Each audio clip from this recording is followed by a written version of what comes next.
The Nexus Gate had stood silent for 7,000 years. On the crystalline world of Velth Prime, representatives from 43 different species gathered in the shadow of the towering obsidian arch. Each delegation had traveled across star systems, carrying their civilization's most advanced scanning equipment, their brightest minds, and their deepest hopes.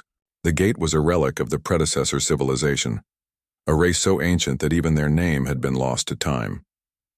Dr. Zixthara of the Hegemony adjusted her bioluminescent tendrils as she reviewed the latest scan results.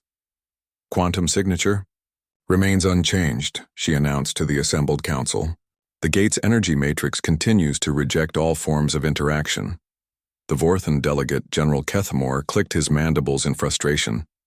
His species had been the first to discover the gate 3 millennia ago, and despite their warrior culture's determination, they had never managed to activate it.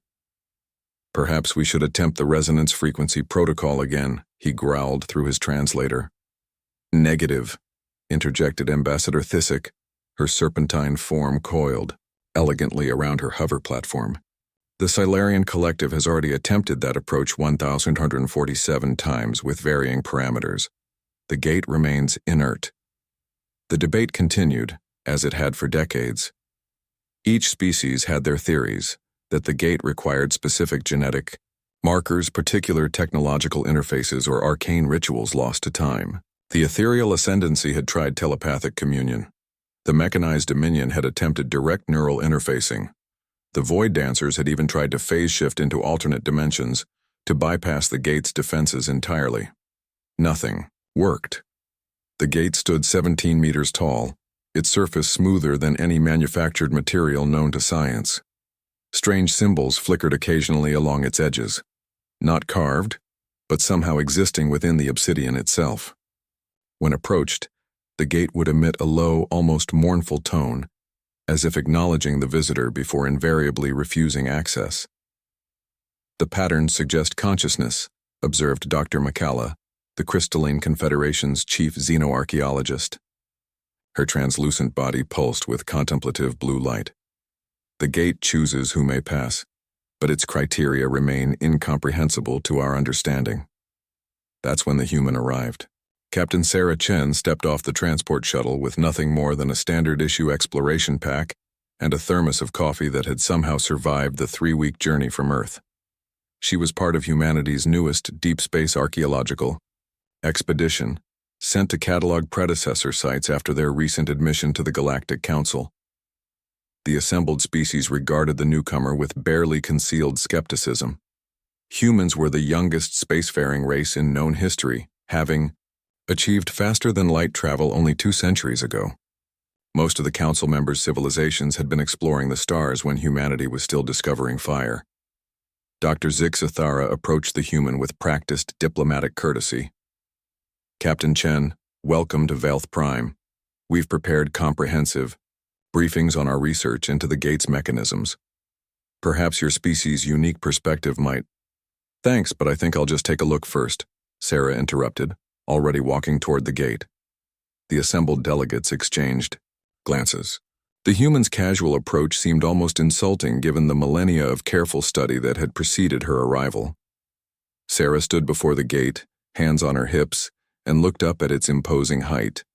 She pulled out a small handheld scanner, primitive, by Galactic Council standards, and took a few readings.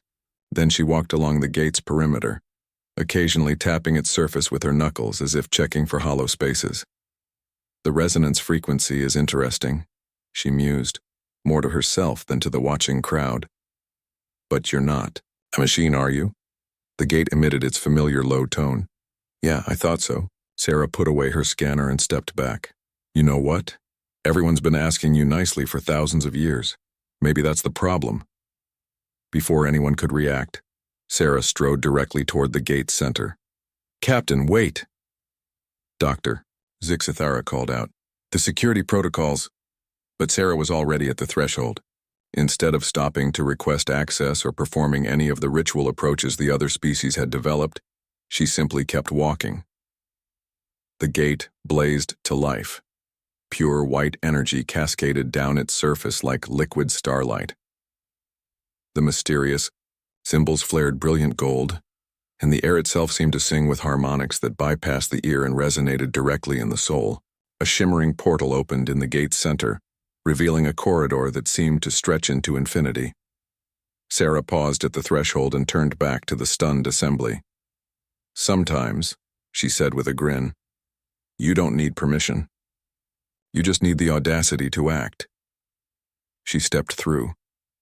The portal remained open for exactly 13 seconds, long enough for the monitoring equipment to detect structures and energy signatures beyond that defied current understanding of physics. Then it sealed itself, and the gate returned to its dormant state. In the silence that followed, General Kethmore was the first to speak. "She didn't ask." "No," Dr. Zixthera whispered, her tendrils dim with amazement. "She didn't ask at all." Ambassador Thysic uncoiled thoughtfully. Perhaps that was the test. Not worthiness or technological advancement, but the simple courage to act without seeking approval. Dr. McCullough's crystalline form pulsed with rapid calculations. "In our analyses, we always assumed the gate was evaluating whether we deserved passage, but what if it was waiting for someone who didn't need to ask? Someone who would simply go?" The human's transport pilot, Lieutenant Rodriguez, stepped forward with a bemused expression. "You know," he said, "that's pretty much Sarah's standard operating procedure. She once walked into a hegemony negotiation wearing cargo shorts because, and I quote, formal wear is just someone else's idea of what looks important." As the assembled delegates began to process the implications of what they'd witnessed, one thing became clear. Humanity's approach to the universe, irreverent, bold, and refreshingly direct, might be exactly what the cosmos had been waiting for. The gate stood silent once more, but somehow it seemed less forbidding now, more like a patient teacher who had finally found a student willing to skip the lengthy introductions and simply begin learning. 3 days later, Sarah emerged from the gate carrying a small crystalline device and wearing a smile that suggested the universe had just become a much more interesting place.